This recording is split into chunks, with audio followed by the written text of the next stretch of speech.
Si uno tiene presente lo que ocurrió en aquel entonces y luego escucha estas declaraciones de Merz, tenemos que defendernos. Eso significa que de alguna manera tenemos que volver a luchar contra Rusia. Al principio quizás solo a nivel de los servicios secretos o como sea, pero quién sabe, tal vez también en una guerra. Eso es lo que siempre está latente. Así que toda o gran parte de la política alemana hacia Rusia está marcada por una asocialidad histórica sin precedentes que solo puede dejarte asombrado.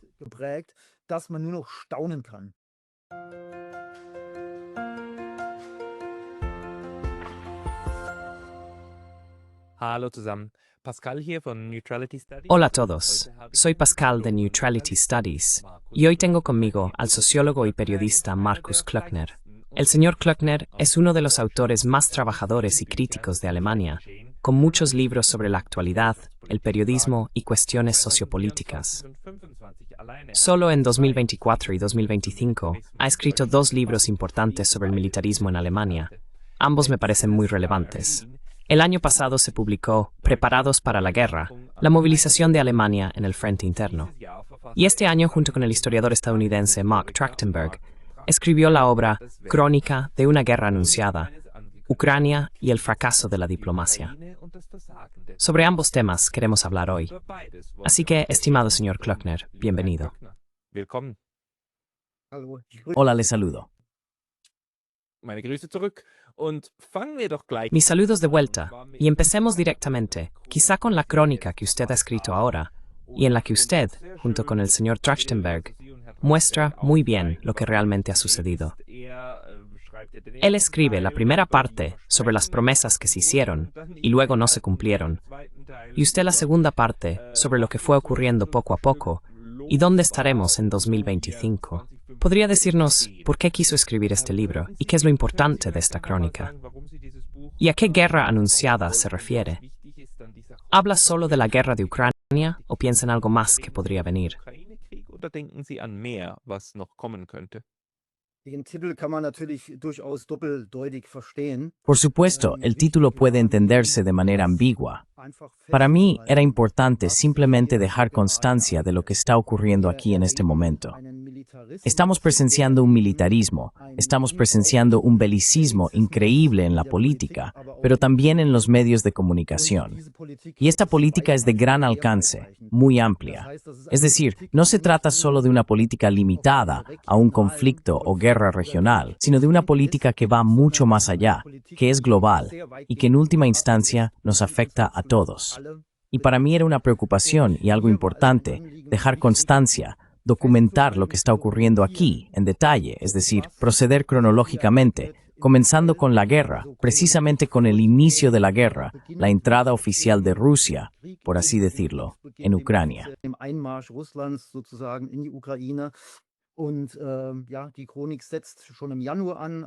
Y sí, la crónica comienza ya en enero, es decir, un poco antes. Y vemos que desde el principio se tomaron decisiones de una manera que anticipaba el resultado que ahora vemos, la situación con la que ahora tenemos que lidiar. Y eso es muy preocupante. Sí, en el fondo esta crónica es también una especie de crónica mediática. Registra y documenta lo que los medios han informado, lo que se ha dicho, acontecimientos, declaraciones, comunicados. Y sí vemos, si miramos ahí, que el camino hacia la escalada estaba marcado desde el primer momento. Y sí, eso es simplemente extremadamente preocupante.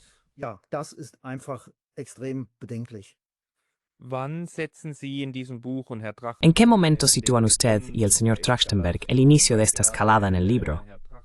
Porque precisamente la parte del señor Trachtenberg trata mucho sobre las promesas que simplemente se hicieron y luego se retiraron igual de fácilmente. Y sobre todo también sobre ese argumento de que nunca se garantizó jurídicamente que la OTAN no se ampliaría. Los rusos tendrían que haberlo exigido por escrito. Dumme Russen haben sie es nicht verlangt.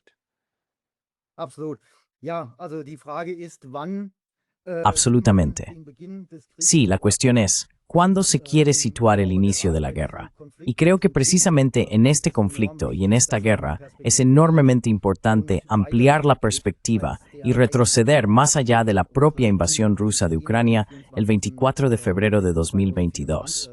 Sí, porque hubo una guerra antes de la guerra, y también hubo muchos acontecimientos antes de 2014. Y ese es el enfoque de Mark Trachtenberg, que simplemente observa lo que ocurrió en aquella época, en el momento del cambio, en el momento de la reunificación, es decir, 89, 90, 91. Analiza ese periodo. Y ahí se trata, sobre todo, de si hubo o no promesas por parte de Occidente, por parte de los Estados miembros de la OTAN, especialmente de Estados Unidos, hacia Rusia, en relación con la ampliación hacia el este de la OTAN, es decir, si la OTAN se expandiría aún más o no.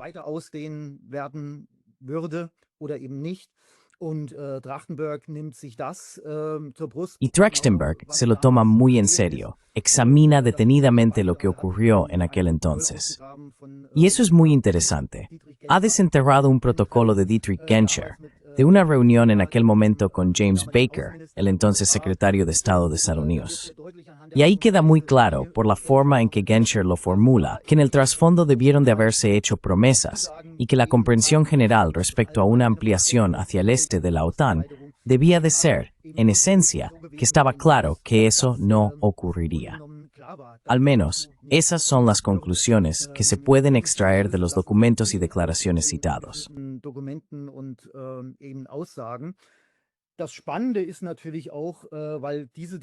Lo interesante, por supuesto, es que este debate se repite constantemente y siempre se citan declaraciones de Gorbachev y de Yeltsin, etc. Y luego se relativiza de nuevo. Se dice que no hubo promesas, que quizás hubo algo vago en algún lugar, pero que eso no era jurídicamente vinculante, y así sucesivamente. Así que me parece increíblemente mezquino este debate, teniendo en cuenta la situación fundamental de aquel entonces, lo que ocurrió en ese momento. Es decir, que Rusia hizo primero la reunificación alemana, a un país que había causado a Rusia un daño humano inconmensurable.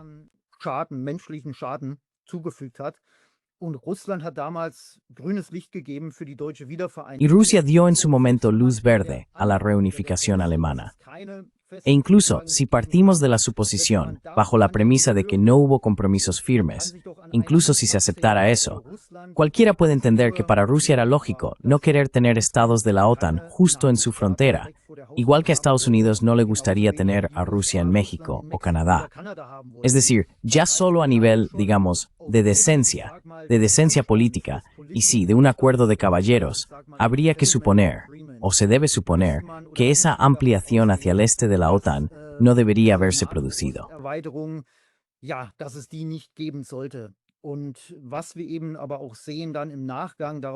Y lo que también vemos después de eso,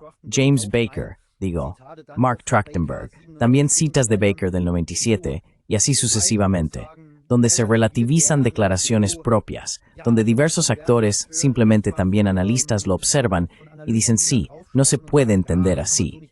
Hay que entenderlo de una manera completamente diferente. Y así sucesivamente, es decir, politólogos que relativizan.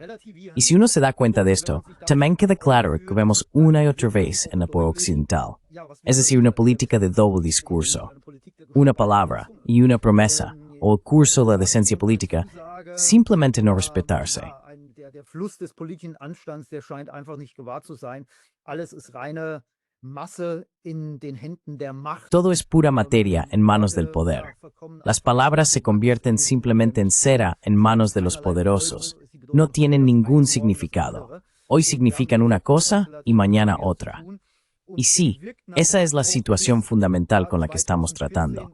Y por supuesto, esto sigue teniendo efecto hasta 2014 y más allá. Es decir, esta guerra que vemos, por mucho que deba ser condenada, no es un producto de una especie de autogeneración de Putin, sino que es el resultado de una historia muy larga. Sí, y creo que en muchos momentos se podría haber intervenido y evitado esta guerra, pero eso no ocurrió. Y eso dice mucho.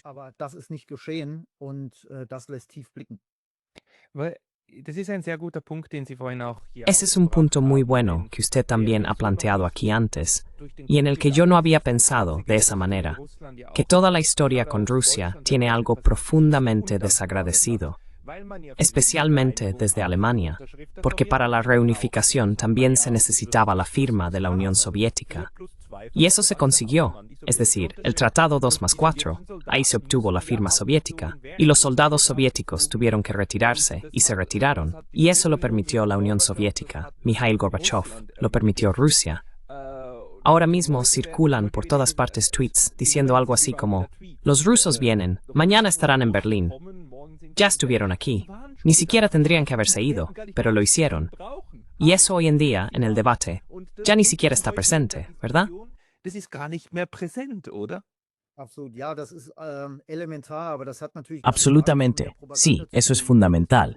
Pero por supuesto, está muy relacionado con la propaganda con la que estamos lidiando.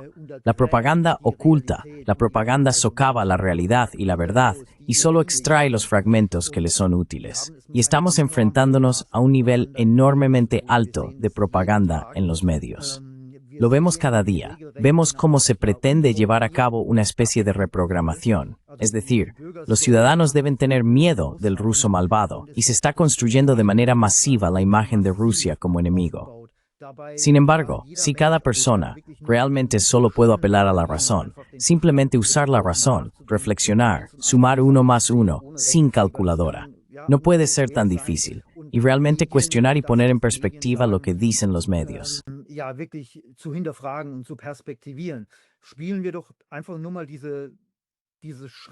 Juguemos simplemente con este fantasma, con la idea de que hay algo detrás. Centrémonos en eso y planteemos un escenario. La propaganda y todo lo que vemos actualmente se alimenta de pintar el cuadro de que Rusia es una amenaza, de que Rusia podría atacar a un país de la OTAN, incluso atacar a Alemania, y en algún momento someter a toda Europa bajo su yugo. Me da risa porque realmente es tan absurdo. Es una imagen que quizá tenga cabida en una pesadilla, pero no resiste la realidad.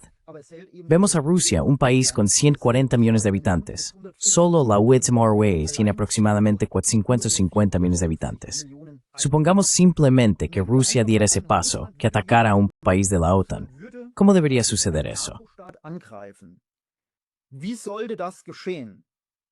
Wenn Russland wirklich sozusagen Si Rusia realmente quisiera, por así decirlo, marcar puntos en este nivel, en esta guerra incipiente, tendría que ser un ataque nuclear. Un ataque nuclear significaría que la OTAN, por supuesto, respondería, con toda probabilidad. Y muy rápidamente tendríamos una dinámica propia en la que básicamente no quedaría nada del mundo. Tendríamos que esperar un invierno nuclear y después la mayor parte de la vida en la Tierra estaría aniquilada si llegara a producirse una guerra nuclear total. Y un ataque nuclear por una de las partes probablemente desencadenaría todo este desarrollo y la situación escalaría. Es decir, suponer el uso de armas nucleares, sí, en el fondo es absurdo. Ja, das ist im Grunde genommen absurd. Also können wir Así que quizás solo podamos hablar de bombas nucleares tácticas, es decir, bombas nucleares más pequeñas y de la concentración en una guerra convencional. ¿Cómo sería una guerra convencional? Con una Rusia que lleva más de 3 años luchando en Ucrania y que aún no ha logrado conquistar Ucrania.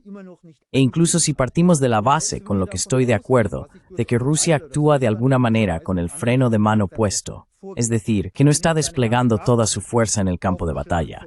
Aún así, debemos tener presente lo grande que es Rusia, lo grande que es la superficie de Europa, la superficie de los países de la OTAN, y lo difícil que sería actuar aquí de manera convencional con un ejército del tamaño del ruso.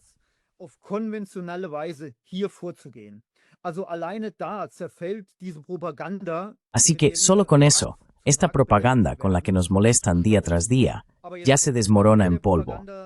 Pero ahora vamos a hacerle un favor a la propaganda, y vamos a suponer que fuera así. Rusia, debido a alguna táctica increíblemente sofisticada, lanzaría un ataque contra la OTAN, comenzaría una invasión y en un momento determinado, digamos X, Rusia incluso, no sé, estaría en Portugal, por ejemplo. Es decir, Rusia habría derrotado a todos los países de la OTAN, a toda Europa, y ahora estaría presente en esos países. Y luego, ¿qué se supone que pasaría entonces?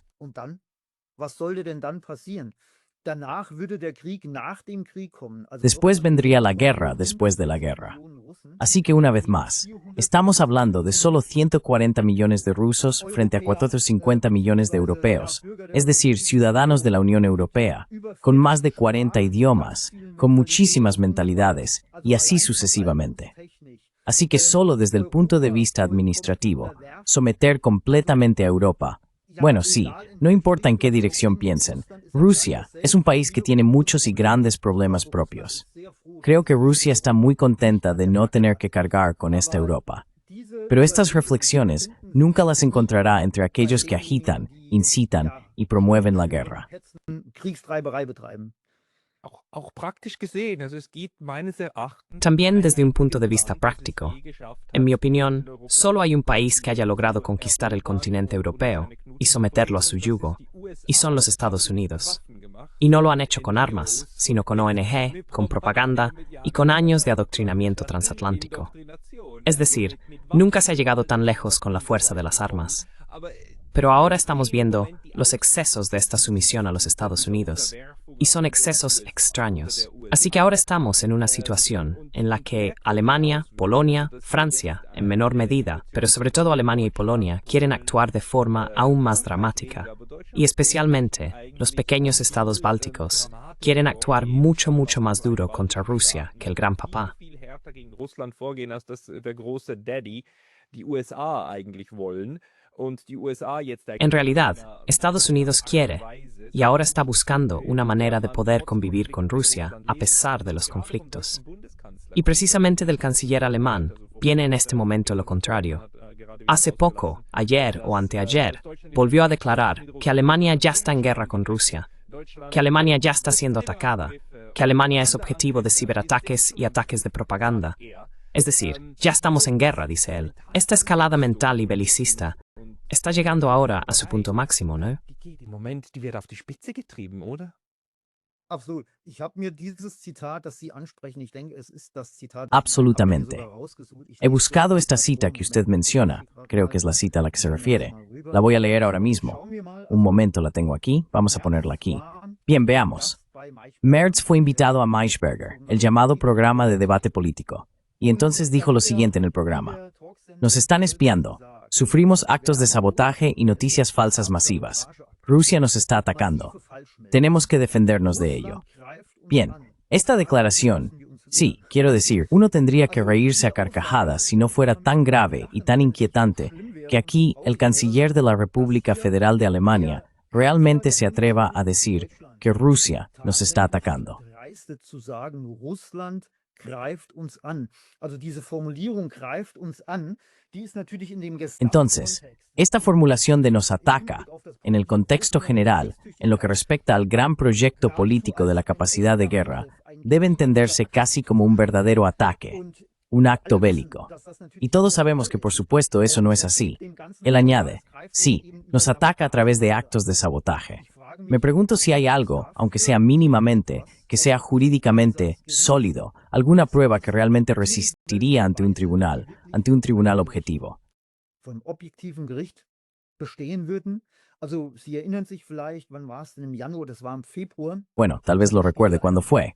En enero, no, fue en febrero. Entonces Der Spiegel publicó una investigación, creo que exclusiva, según la cual rusos en Alemania, es decir, actores de Rusia o controlados por Rusia, atacarían coches alemanes con espuma de construcción. O sea, entiende, el grado de absurdo, de propaganda, es tan ridículo. Pero por supuesto, eso ya muestra a qué apunta la propaganda. La propaganda no va dirigida a las personas que pueden sumar 2 más 2 o pensar por sí mismas, sino a quienes están dispuestos a tragarse el anzuelo, a quienes aceptan de buena gana cosas contaminadas por la propaganda. Y me refiero también a lo que Alemania le ha hecho a Rusia. Was Deutschland Russland angetan hat. Ja, also wir müssen uns das einfach immer und immer Sí, wieder tenemos que vor Augen recordarnos esto una y otra vez. Las cifras, sí, hay diferentes cifras. Un número que se menciona repetidamente es de 27 millones de personas en la Unión Soviética, en el territorio de la entonces Unión Soviética, de las cuales muchos millones eran rusos. Y realmente no importa si fueron unos millones más o menos, pero sabemos que hubo una masacre inimaginable, una barbarie indescriptible. Y según mi sentir, también según la decencia que posee una persona, diría que Alemania, en el fondo, estará siempre en deuda con Rusia. Y sin embargo, Rusia es lo suficientemente generosa como para no echarle esto en cara a Alemania.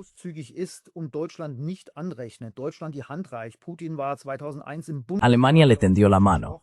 Putin estuvo en 2001 en el Bundestag, habló en alemán y en el fondo tendió ambas manos para la reconciliación. Y si uno se fija en lo que ocurrió entonces y luego escucha estos tonos de Merz, tenemos que defendernos. Eso significa que de alguna manera tenemos que volver a luchar contra Rusia. Al principio, si se quiere, solo a nivel de los servicios secretos o como sea. Pero quién sabe, quizás también en una guerra. Eso es lo que siempre está presente en el trasfondo. Así que toda o gran parte de la política alemana hacia Rusia está marcada por una asocialidad histórica sin precedentes, que solo puede dejarte asombrado. Sí, exactamente. Sí, y realmente solo se puede explicar por una especie de olvido de la historia, de represión de la historia, y probablemente también de represión de la culpa. Así que me pregunto, porque en realidad no lo sé, circulan rumores, nunca lo he comprobado, pero ¿el abuelo del señor Merz fue miembro del NSDAP? ¿O es solo una acusación malintencionada? Lo he leído. Todavía no he examinado en detalle la historia familiar del señor Merz. Pero sí, creo que si uno empieza a indagar en uno u otro aspecto del ámbito político, realmente resulta muy revelador. Realmente, es muy difícil vivir en Alemania y no tener a nadie en la familia que de alguna manera no esté relacionado con ese pasado. Mi abuela era alemana, y su hermano, es decir, mi tío abuelo, murió en las SS en el Frente Oriental. O sea, esto no ocurre solo en Alemania, sino que recorre toda Europa. Como suizo, yo tampoco estoy al margen de ello.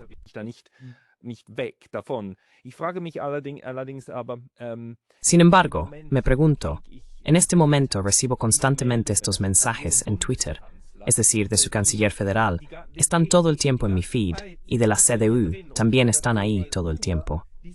Kiesewetter aparece constantemente en mi Twitter. No sigo a ninguna de estas personas, ni a una sola, y en realidad no quiero ver esta propaganda, pero aún así me la promocionan. Eso solo puede significar que estas personas pagan mucho dinero para que estos tweets se difundan artificialmente. ¿Tiene usted algún indicio de lo que está haciendo actualmente el gobierno federal para que esta propaganda también se difunda en las redes sociales?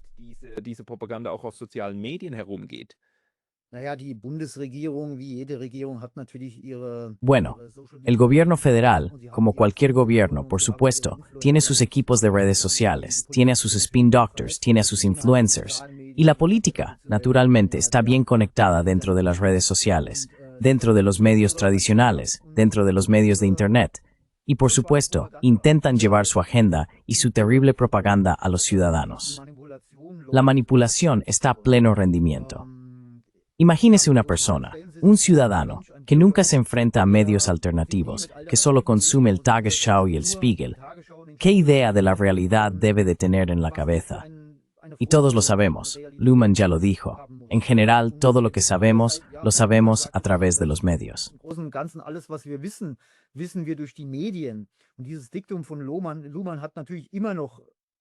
Y este dictamen de Luhmann sigue teniendo, por supuesto, un gran valor, porque lo hemos visto en la pandemia y lo que fue posible durante la llamada pandemia del coronavirus. Así que para muchas personas, la realidad mediática es la realidad real, pero la realidad mediática no es la realidad real. Ahí existen muy a menudo grandes diferencias, y esta comprensión, que en mi opinión, sí, en el fondo es fácil de entender, no es comprendida por muchos, y eso lo hace tan difícil, porque cuando las personas han interiorizado una determinada concepción de la realidad, cuando ésta se ha consolidado, entonces es muy difícil romperla.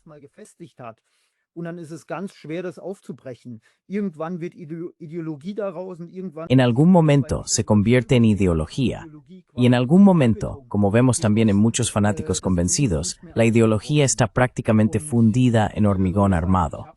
Ya no se puede romper. Y mucha gente dice, pero si lo he visto en los medios. y no tienen las herramientas para deconstruir críticamente la cobertura mediática y comprender que lo que muestran los medios no es más que un recorte de la realidad. Y así, a menudo, ya se produce una falsificación o al menos una distorsión. Y ahí es donde habría que empezar en las escuelas, desde muy temprano. Habría que mostrar cómo deconstruir y cuestionar las imágenes mediáticas. Pero lamentablemente eso no ocurre. Aber das haben wir schon während Corona gesehen. Pero eso ya lo vimos durante el coronavirus. Es decir, durante el coronavirus debería habernos quedado claro que nos han estado engañando desde el principio, desde que éramos niños, hablando claro. Porque siempre nos decían, bueno, si todos saltan del puente, tú también saltarías. No hay que seguir a la gente, hay que pensar por uno mismo. Y luego empezó el coronavirus, y entonces decían, quien investiga por su cuenta es un negacionista. Quien hace algo diferente forma parte del problema. Así que, si todos saltan del puente, los padres serán los primeros en gritar, puente abajo, ahora tú también.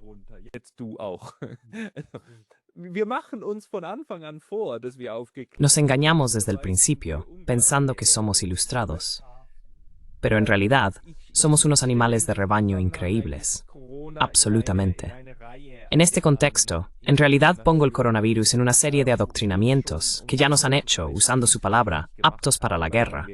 Porque durante el coronavirus también se utilizó toda la narrativa bélica, con el trabajo en el frente y la guerra contra el virus.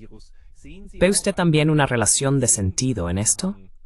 Aunque no sea intencionado, es decir, no adoctrinado desde arriba, pero que como sociedad ya nos hemos preparado para ser aptos para la guerra.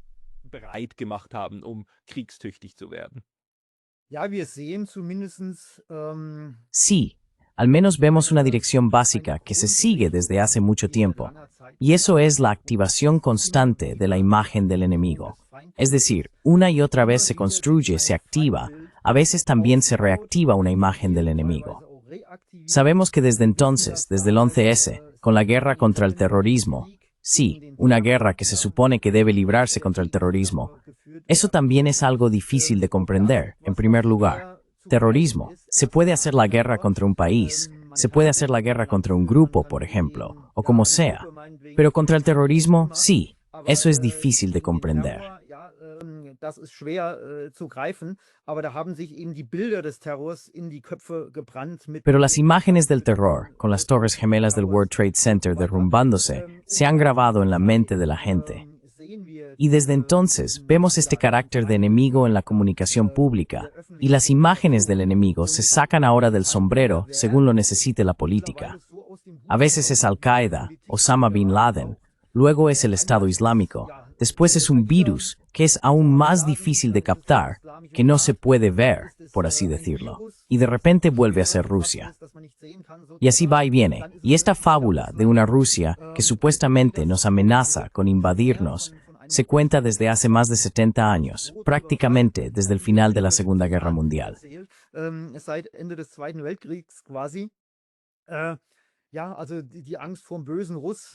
Sí, el miedo al ruso malo siempre está presente de alguna manera.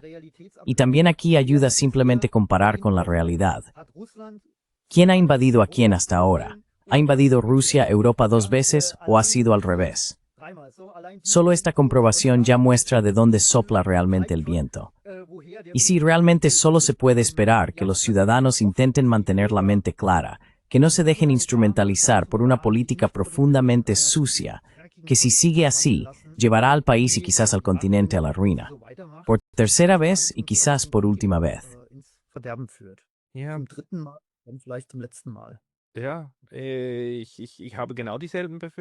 Sí, tengo exactamente los mismos temores. Pero usted señala en sus libros y también en sus escritos periodísticos que precisamente lo que nos está ocurriendo aquí, este increíble rearme, también mental, ahora utiliza un lenguaje que en el ámbito germanoparlante de Europa no habríamos imaginado hace 5 o 6 años. Es decir, que la palabra apto para la guerra vuelva a ser aceptable socialmente. Podría explicar esto brevemente. También, para las personas que en inglés, francés, etc. Estamos apto a impensable hace 10 años. Wieso war das vor 10 Jahren noch unvorstellbar? Ja, weil damals, im Grunde genommen Sí, kein porque en aquel Militärismus, entonces, en esencia, gab. no existía el militarismo en la política, Und, ni tampoco en los medios de Deutschland immer ein comunicación. Land Y gegolten, Alemania das siempre ha aufgrund sido seiner considerado un país que, debido a su historia historia poco gloriosa en lo que respecta al ámbito militar, simplemente se mantendría al margen y en todo caso actuaría de manera muy discreta. Y capaz de hacer la guerra catapulta a Alemania a un nivel, a un pedestal, en el que todos pensaban que Alemania nunca volvería a estar. Debemos tener presente lo que eso significa. Ya no hablamos de capacidad de defensa, sino de capacidad de hacer la guerra. Es decir, un país, incluso una sociedad, no solo el ejército, sino la sociedad, debe volverse capaz de hacer la guerra. So eine Gesellschaft soll kriegstüchtig werden. Ne? Das müssen wir kurz ausbauen, weil Tenemos que desarrollar esto brevemente, porque la palabra capaz de defenderse también es una palabra muy alemana, es decir, la capacidad de defenderse. Capaz de hacer la guerra es la capacidad de poder llevar a cabo una guerra. zu können. Exacto. Und es hat nichts mehr mit Verteidigung. Y eso ya no tiene nada que ver con la defensa, porque en la palabra capaz de defenderse está incluida la defensa. Pero apto para la guerra significa tener la capacidad de hacer la guerra ahora. Es decir, también de manera muy ofensiva, ¿no? Sehr offensiv, oder? Genau, das ist die Kapazität. Natürlich wird es so gedreht. Exacto, esa es la capacidad. Por Por supuesto, se presenta y se dice así. Sí, solo se trata de la defensa, de que podamos hacer la guerra si alguien nos ataca, de que, por así decirlo, aceptemos la guerra y podamos defendernos. Sí, pero esa palabra en sí ya está impregnada de tal grado de perversión, de manipulación, de propaganda, que en realidad cualquiera debería decir apto para la guerra. ¿Cómo puedes siquiera usar una palabra así? Si lo desglosamos, tenemos por un lado una palabra con una connotación completamente negativa, que es guerra. Y por otro lado, tenemos una palabra con una connotación claramente positiva, que es apto. Apto, ahí también está la palabra virtud. Tüchtig, da steckt auch das Wort Tugend drin. Tugend, Glaube, Liebe, Hoffnung, Geduld, ja, whatever. Virtud, fe, amor, esperanza, paciencia, lo que sea. Ser competente en nuestra sociedad, eso se considera algo deseable. Una persona que es competente, que es trabajadora, que trabaja, a esa se le respeta, se le muestra reconocimiento. Y ahora la política combina estas dos palabras, y así le da a la palabra guerra, en el fondo, una especie de connotación positiva. Si se considera deseable ser competente, entonces también podemos aspirar a ser competentes para la guerra. ¿Dónde está el problema? Esa es, por así decirlo, la manipulación que hay detrás. Y sí, la verdad es que no puedo decir hasta qué punto esta propaganda ya ha calado en la sociedad en general.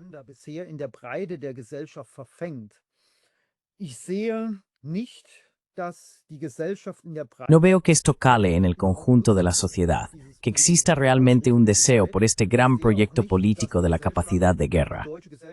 Tampoco veo que la sociedad alemana esté en un estado de ánimo bélico, ni que quiera marchar con entusiasmo hacia algún frente inventado. Pero por supuesto, hay un cierto porcentaje de la población en el que esta manipulación sí funciona. ¿Y cómo seguirá desarrollándose esto? No lo podemos decir.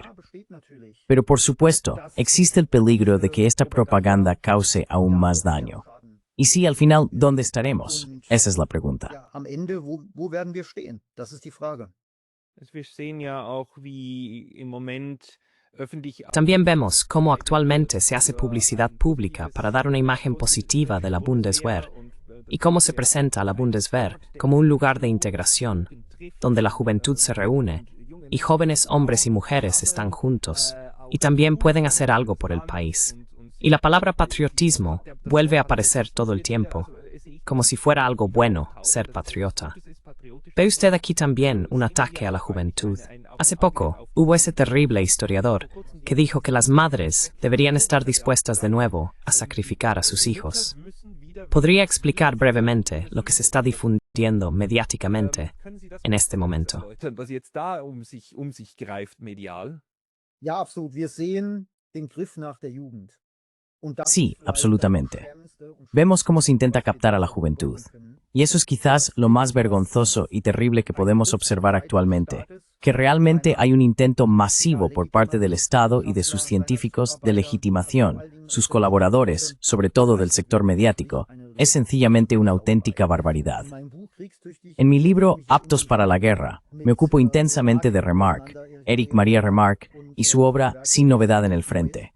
Y vemos, en aquella época de la Primera Guerra Mundial, cómo se manipuló a la juventud y cómo incluso los propios profesores los animaban a luchar y comprometerse por su patria. La guerra se presentaba como una especie de acontecimiento al que uno debía unirse para ser un hombre de verdad.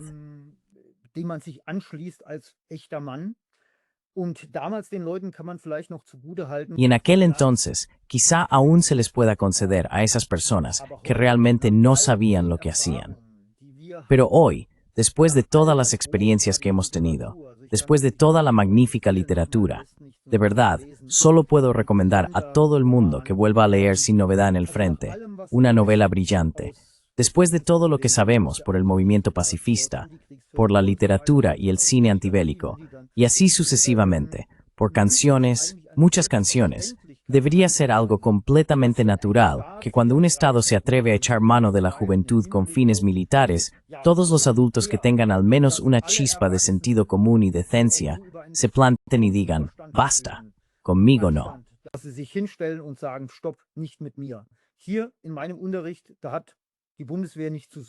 Aquí, en mi clase, la Bundeswehr no tiene nada que buscar.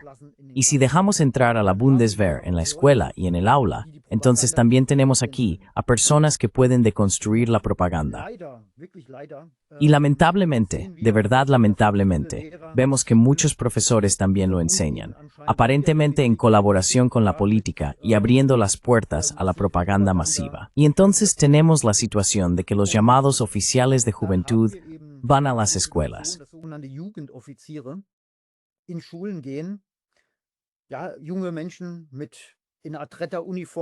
Sí, jóvenes con una especie de uniforme de Salvador, que parecen encantadores, son elocuentes, y luego se ponen delante de estos jóvenes y les hablan de un cambio de época, y les explican lo importante que es estar dispuesto a unirse al ejército, y que allí hay muchas ventajas, y así sucesivamente. Sí, lamentablemente también es culpa de nuestra sociedad que lo que está ocurriendo ocurra. Que la política actúe como actúa. Eso es una cosa. Que los medios de comunicación actúen en su corrupción como actúan. Eso lo sabemos. Pero que personas con responsabilidad en la sociedad, que en realidad tienen entendimiento, educación y demás para alzar la voz aquí, guarden silencio. Eso sí que es una vergüenza para la sociedad.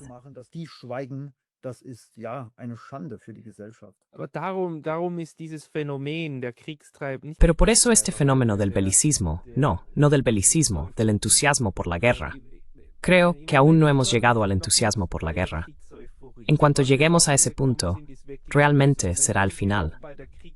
Por el momento, todavía estamos en la fase de preparación para la guerra. Pero eso desembocará en euforia, porque tiene que ser así. De lo contrario, no se llega realmente a la guerra. Pero tal como vemos este fenómeno social en este momento, en Europa en general, pero quizás en Alemania, bajo una lupa aún mayor, vemos que aquí capas enteras de la sociedad. Hace 10 o 15 años habría dicho que precisamente los profesores no harían algo así, porque en general pertenecen también a los votantes de izquierdas, es decir, a los votantes del SPD y de Die Linke, y así sucesivamente.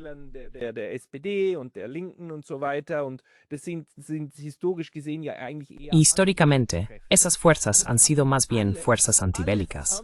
Pero a todas ellas se las ha cambiado mentalmente, se las ha manipulado, sacudido y vuelto a colocar, y ahora han girado 180 grados, no 360, como dijo su antigua ministra de Asuntos Exteriores, sino 180. Y ahora, desde mi punto de vista, el espectro de la izquierda también en Alemania es más proclive a la guerra.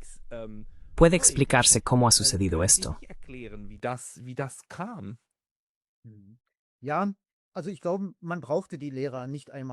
Pues yo creo que ni siquiera hacía falta sacudir a los profesores. Los actores con los que tratamos en los distintos ámbitos sociales provienen todos de una misma capa, si se me permite explicarlo sociológicamente, que ha internalizado profundamente la visión dominante. Así que tratamos con actores de la clase media alta, que son portadores del llamado habitus de pretensión, es decir, un habitus caracterizado sobre todo por la adaptación, que ocupa una posición intermedia entre las clases. Es decir, entre la clase baja, donde según Pierre Bourdieu predomina el llamado habitus de necesidad, y la clase alta, donde se encuentra el habitus distinguido, la clase media está situada entre las clases y libra sus propias luchas.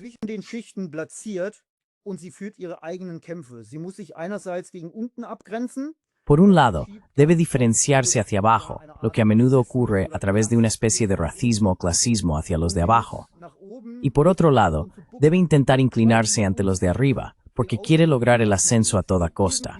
Quiere de alguna manera moverse dentro de su espectro de clase, aunque sea solo un poco, pero avanzar hacia arriba.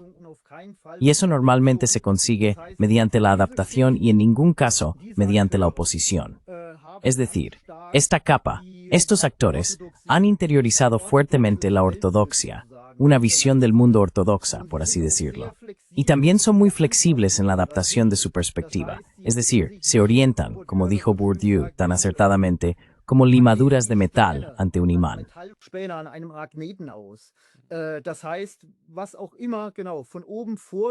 Eso significa que sea lo que se dicte desde arriba, lo que en ese momento sea la ortodoxia dominante, ellos se orientan según eso. Y sí, por supuesto, cuando uno lo explica así, siempre hay que tener cuidado. Eso no significa que todos los actores de la clase media o la clase media alta sean así. Siempre hay muchas excepciones, y así sucesivamente. Pero cuando hablamos de socialización, hablamos de tendencias. Y estas tendencias son simplemente muy claras y evidentes. Lo vimos también durante el coronavirus, lo que ocurrió y pasó entre el profesorado. Tenían a su cargo personas bajo su protección.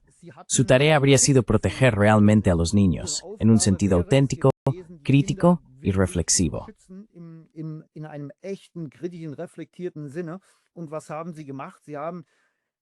¿Y qué hicieron? Observaron cómo los niños se sentaban durante mucho tiempo en clase con mascarillas, y así sucesivamente. Es decir, participaron en las medidas. Y por supuesto, se puede decir que todo esto se debió a ese miedo difuso, al virus, etc. Sí, pero esa tendencia a alinearse simplemente con la política dominante, está muy presente.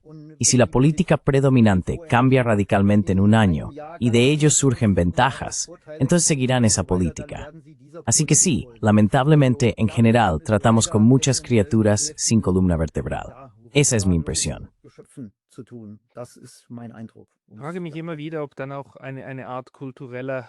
Siempre me pregunto si aquí también influye una especie de hábito cultural.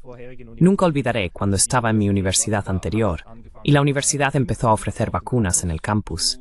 Recibimos un correo electrónico del director y el correo decía: ahora podéis vacunaros aquí en el campus, pero cualquier tipo de presión sobre otros compañeros o sobre el profesorado está prohibida.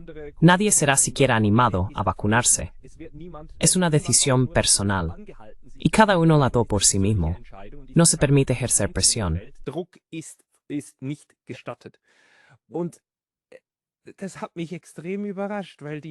Y eso me sorprendió muchísimo, porque lo que tuvimos en Europa fue un enfoque completamente diferente. Es decir, Japón ha manejado esto de una manera muy distinta, y también hoy, en la forma en que se relacionan con Rusia, es muy diferente. Japón también tiene la misma imagen negativa de Rusia, pero no es hostil. No odian a Rusia. Quizás le tienen miedo, pero no la odian, y no intentan eliminarla o derrotarla. Por eso Japón nunca ha entregado armas a Ucrania, sino que más bien, ayuda humanitaria sí, sanciones en parte, pero tampoco todo. Me pregunto si aquí también hay algún componente cultural o no.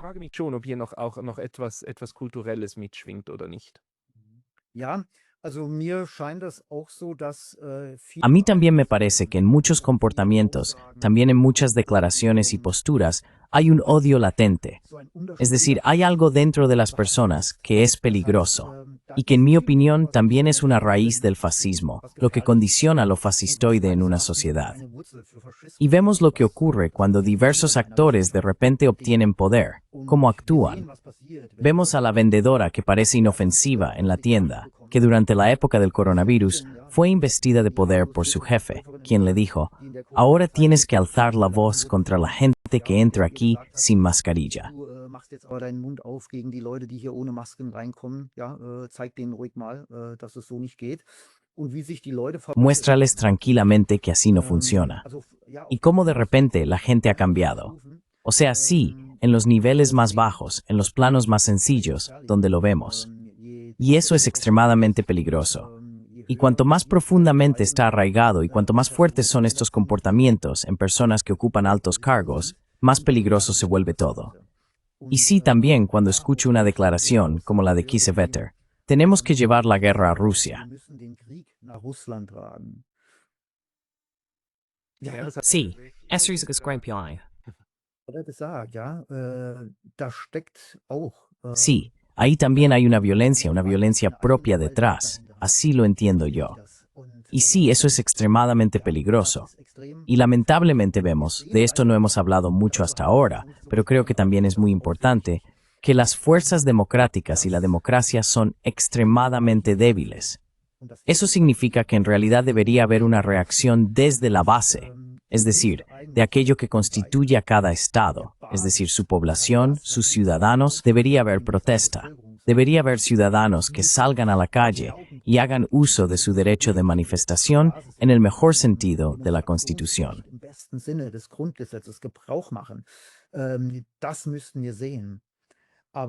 Eso tendríamos que verlo. Pero una gran parte de los ciudadanos está atrapada en la apatía. No les interesa. Creo que una parte de los ciudadanos ni siquiera se da cuenta de lo que ocurre a su alrededor. Sí, la gente va al centro de bricolaje. Ahora hace buen tiempo y aprovechan para arreglar su jardín.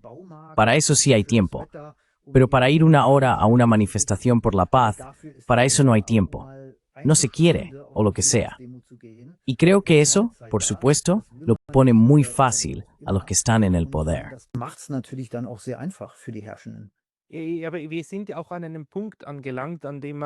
Pero también hemos llegado a un punto en el que hay que decir que es difícil siquiera tener una medida de lo que es la normalidad.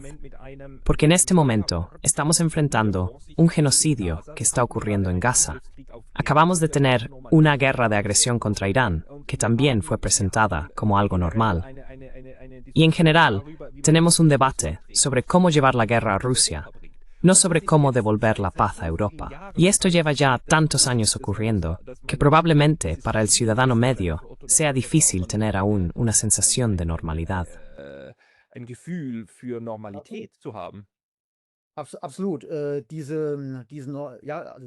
Absolutamente. La normalidad fue prácticamente pervertida con la formulación de la nueva normalidad. Es decir, durante la época del coronavirus, se decía que ahora, probablemente para siempre, viviríamos bajo una nueva normalidad. Una nueva normalidad, es decir, una normalidad completamente pervertida, que ya no tenía nada que ver con la humanidad. Eso nos lo presentaron como normal. Y también en ese caso la protesta fue muy contenida, por decirlo suavemente. Y ahora lo tenemos de nuevo.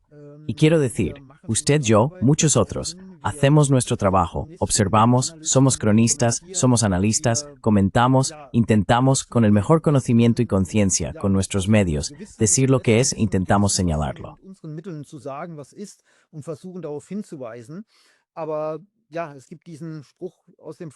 Pero sí, existe ese dicho popular, solo puedes llevar al burro al pozo, pero tiene que beber él mismo. Y eso puede sonar un poco duro, pero sí, a veces realmente me parece que la gente se comporta como burros, porque simplemente no quieren entender. Aunque tengo un gran respeto por los burros, quiero añadir eso. En realidad son animales muy inteligentes, sí, y para nada tontos. Pero bueno, vemos que no hay ninguna reacción sensible por parte de la población.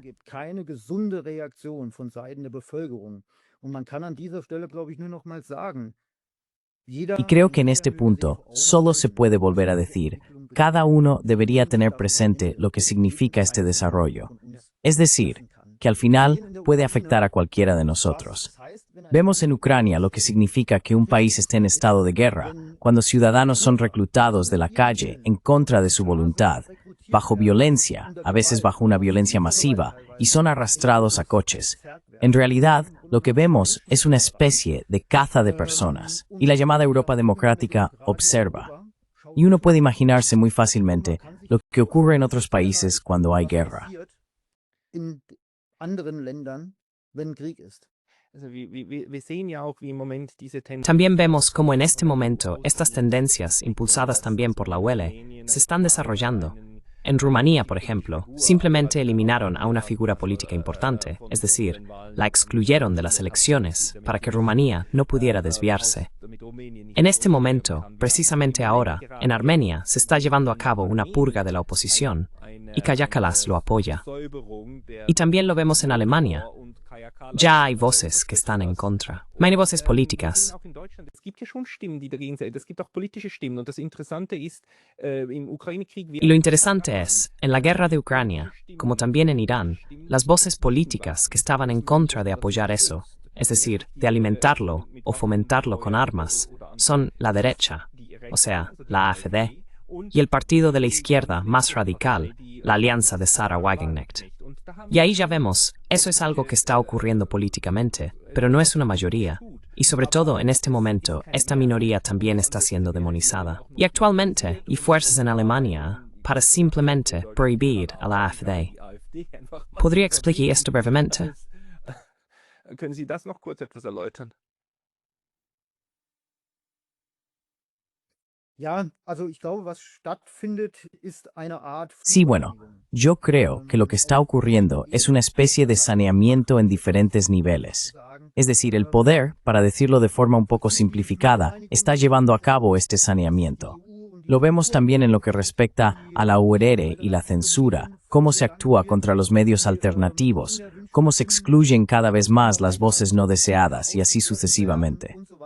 Y por supuesto, uno tiene que preguntarse, ¿por qué hacen eso? ¿Por qué lo hacen? Pues porque saben que las voces disidentes son un peligro. Y hasta ahora también ha habido voces disidentes. Pero no se había actuado de forma tan rígida. Y eso permite suponer que hay algo en marcha, que viene algo de gran alcance y que no se pueden permitir, ni a nivel político, ni a nivel social, ni a nivel mediático, tener actores o grupos que vayan en contra. Eso es lo que, en mi opinión, hay detrás. Das steckt meines Erachtens dahinter. Ja, sehr gut. Sí, es muy posible. Espero que no sea así. Y de verdad, espero que logremos algún día una desescalada retórica. Pero nos estamos acercando al final de nuestra hora. Señor Klöckner, la gente que quisiera seguirle, ¿a dónde debería ir? ¿A Twitter? ¿A Substack? ¿Dónde publica usted? Zu Twitter, zu Substack, wo publizieren Sie? Genau, gerne auf Exactamente, Twitter, con gusto en mi cuenta de Twitter. Y muy pronto también en una página web que he ido construyendo poco a poco y que pronto estará disponible. bald an den Start gehen wird. Okay, ich werde das auf jeden Fall verlinken. De acuerdo, lo enlazaré sin falta. También enlazaré sus libros. Y luego, por favor, a todos, seguid al señor Klöckner en Twitter. Sus publicaciones son fantásticas, sus libros están muy bien escritos. Los recomiendo encarecidamente. Señor Markus Klöckner, muchas gracias por su tiempo hoy. Markus Klöckner, vielen Dank für Ihre Zeit heute. Muchas gracias a usted también. Todo lo mejor.